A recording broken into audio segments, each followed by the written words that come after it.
Every shadow's got a story, and this city's crawling with them. I wasn't looking for trouble, but trouble don't need an invite to find me.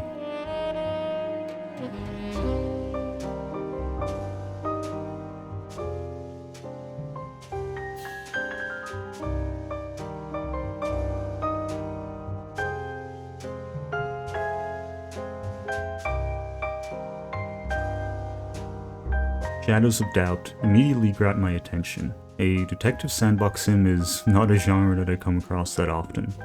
Breaking into apartments, rifling through trash, hunting and piecing together clues from a chaotic web of evidence.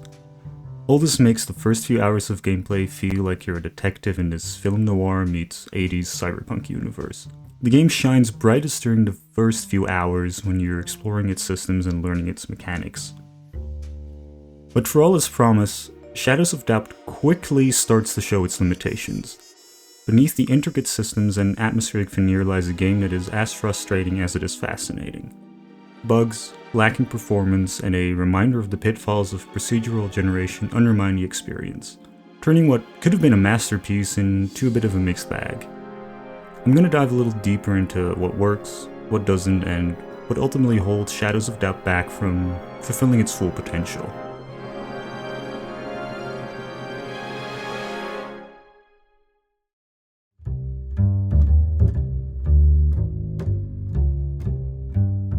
Shadows of Doubt is an ambitious sandbox detective simulator set in a hyper-industrialized alternate 1980s. In a fully simulated, procedurally generated city with hundreds of unique citizens. You take on the role of a private investigator solving a variety of crimes, from thefts to kidnappings, murders, all in a film noir meets cyberpunk-esque setting.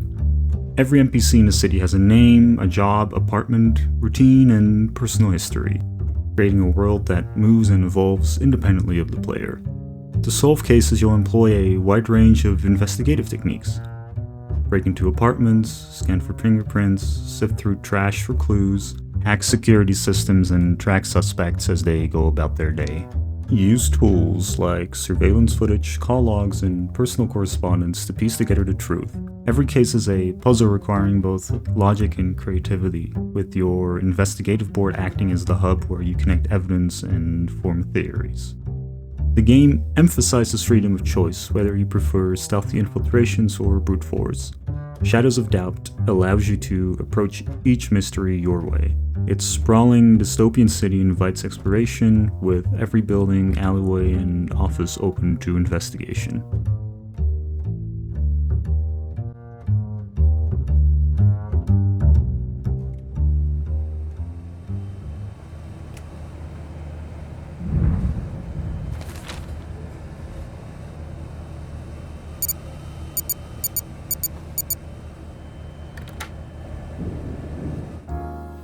At its core, Shadows of Doubt is a detective sandbox that delivers on the fantasy of piecing together cases in a simulated city. You'll crawl through vents, lock big doors, hack systems, and dig into emails, fingerprints, and camera footage to uncover the truth. The forensic mechanics are at the heart of the game, and it's undeniably satisfying to build your case step by step on a virtual investigation board. There's also a survival layer. There's hunger, thirst, temperature, and such that force you to pause and explore the city. These mechanics add a slight challenge, but they mostly serve as an excuse to soak in the game's atmosphere as you hunt for a bar or a grocery store.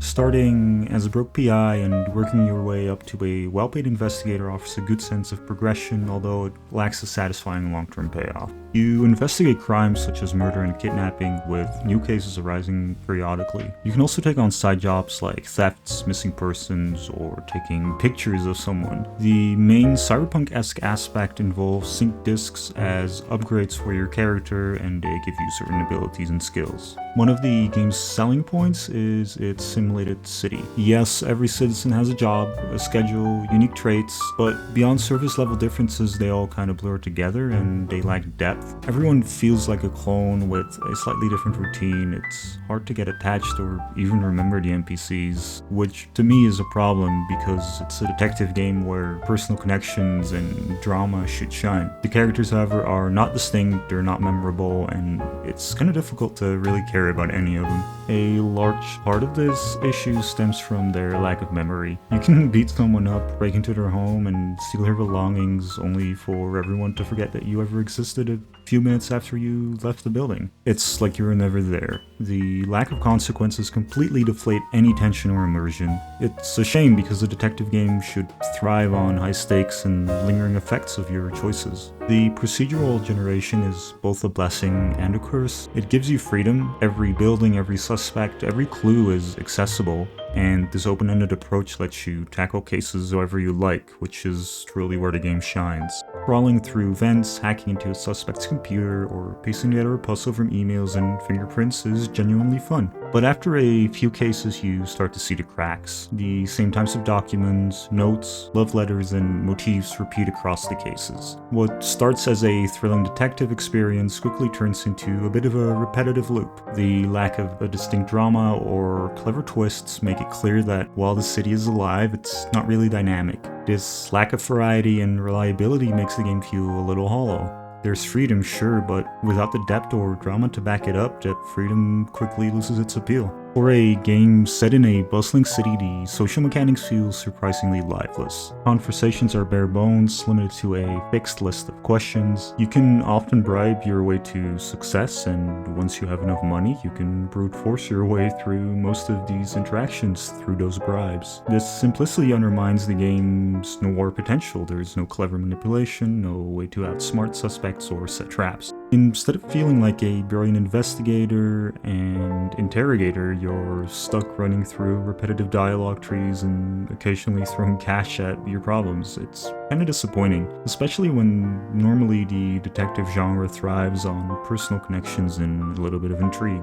The stealth mechanics, however, are one of the game's highlights and are pretty enjoyable. You crawl through vents, you avoid security cameras, you lock big doors, and it all adds a layer of tension that fits the detective theme perfectly. Unfortunately, they're rarely necessary because it can be far more effective to break down doors, knock out the suspect, and ransack their homes for clues, since there are little to no consequences for violent or unethical actions. The stealth elements often feel optional. The sense of progression is pretty solid at first. You start as a lowly PI scraping by, and you earn enough money to buy your own apartment and to get better gear, and you get social credit that allows you to buy more stuff and take on bigger cases. But after solving a few, the progression kind of stalls. Without a larger narrative or evolving mechanics, the game struggles to keep things fresh. The lack of overarching progression beyond simply earning more money and upgrading your character at times leaves you wondering why you're solving these cases in the first place. Narratively, it's because you're working towards your retirement. I kind of get it, but at the same time, it doesn't really feel like that's important. Overall, the mechanics of Shadow of Doubt are fine. It promises a living, breathing city, but it doesn't fully deliver. The procedural generation creates a framework that's pretty impressive on the surface, but it lacks the depth that I would expect from a noir detective game. Locations feel a little empty, NPCs lack personality, and the game struggles to maintain the excitement of its initial premise. The mechanics with their focus on hard evidence show flashes of brilliance, but they're held back by repetition and a lack of meaningful stakes. The game definitely sets the stage for a gripping detective experience, but leaves the drama and heart somewhere in the shadows.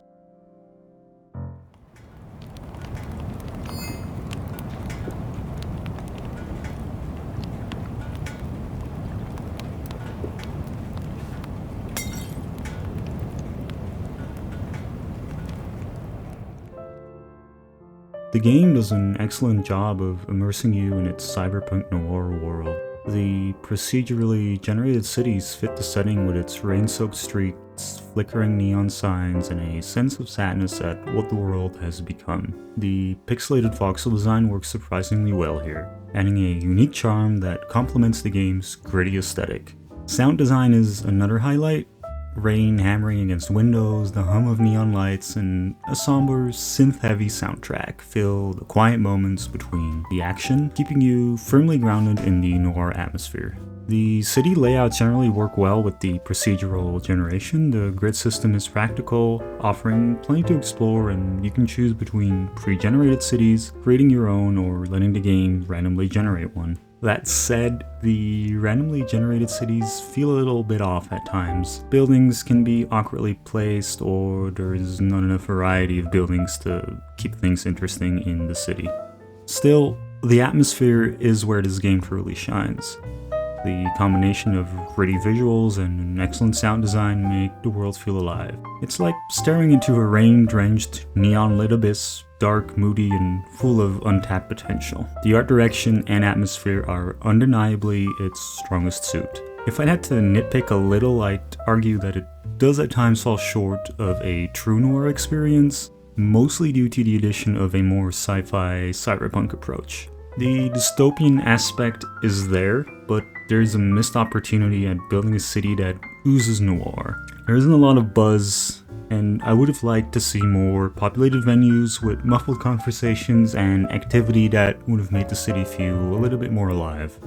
The dialogue definitely benefit from a little bit more flair, with more witty, hard-boiled narration, sharp one-liners, and some tense conversations. To truly embody noir, the game would need to fully commit to the genre style and themes, blending the visual and auditory elements with a richer narrative experience. The cyberpunk setting is a nice twist, but leaning more heavily into noir tropes, both visually and narratively, could have elevated the experience, making the game feel less like a simulation and more like stepping into a gritty detective novel.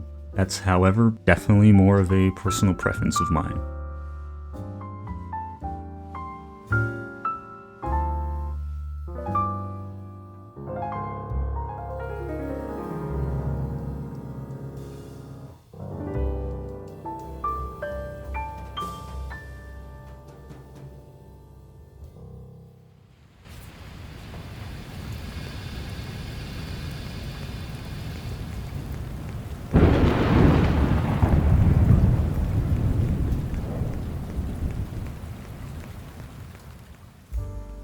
The technical issues are perhaps the game's greatest flaw. Performance is pretty poor. I understand that procedural generation and assimilating an entire city in real time require a certain amount of processing power, but I didn't notice much difference between running a small city and a medium-sized one, and as I've mentioned earlier, a lot of the game feels repetitive and lacking in depth, so I wouldn't expect the simulation to be as demanding as it is right now. Another big issue are the graphics. I'm running the game on a 7800 XT paired with a 5700 X3D, and I've noticed no difference in performance regardless of whether I'm playing at high settings or low, or even at different resolutions. Weather effects in particular cause massive frame rate drops, which can make the game outright unpleasant to play at times. It's definitely not a bad looking game by any means. For a voxel based aesthetic, it does a good job creating atmosphere, but given the style, I expected it to run far better than it does. Bugs are pervasive and range from minor annoyances to game breaking problems. For example, objects that don't spawn, or NPCs not really following their routines and constantly falling over. These issues make solving cases unreliable. It can force you to reload saves or even abandon investigations altogether. All of this is made worse by how generally unfinished the game feels. Despite its 1.0 release, Shadows of Doubt lacks polish in nearly every area. From the inconsistent AI behavior to the pretty rough optimization, it gives the impression that the game was pushed out of early access way too soon. If there's one word I'd use to sum up the technical side of the game, it is unrefined. The concept is solid and the ambition is admirable, but unless these issues are addressed, it's hard to fully enjoy what the game has to offer.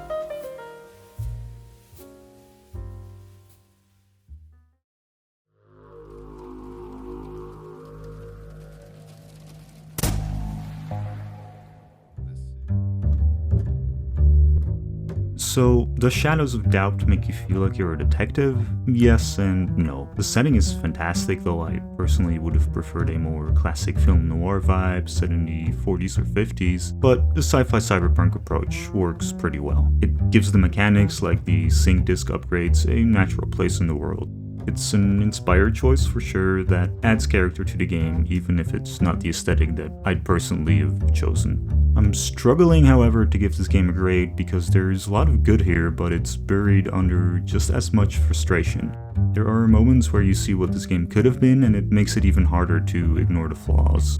It's ambitious to make a procedurally generated simulation, and I admire the attempt, but honestly I think the game would have been better off with a handcrafted main story, a narrative with perhaps some branching choices that would actually have some effect on the world. Procedural generation would have fit better as a tool for side quests, adding variety without carrying the full weight of the game. I've seen others describe Shadows of Doubt as more of a concept than a full game, and I'm honestly inclined to agree. It feels like a proof of concept, an impressive one, but still incomplete. That said, I hope the developer isn't discouraged by the feedback. There's definitely something here, and if they focus on a successor, I think they could take this good idea and turn it into something great. But if this really is the final product, as the developer has said with its 1.0 release, I have to give it a 6 out of 10. It's full of promise, the atmosphere is incredible, and there's definitely a few hours worth of enjoyable gameplay, but after those few hours it starts to leave a bit of a sour taste. There's fun to be had, but don't go in expecting a polished masterpiece. Thanks for watching. If you enjoyed the review or found it helpful, leave a like, share your thoughts in the comments, and consider subscribing for more. See you next time.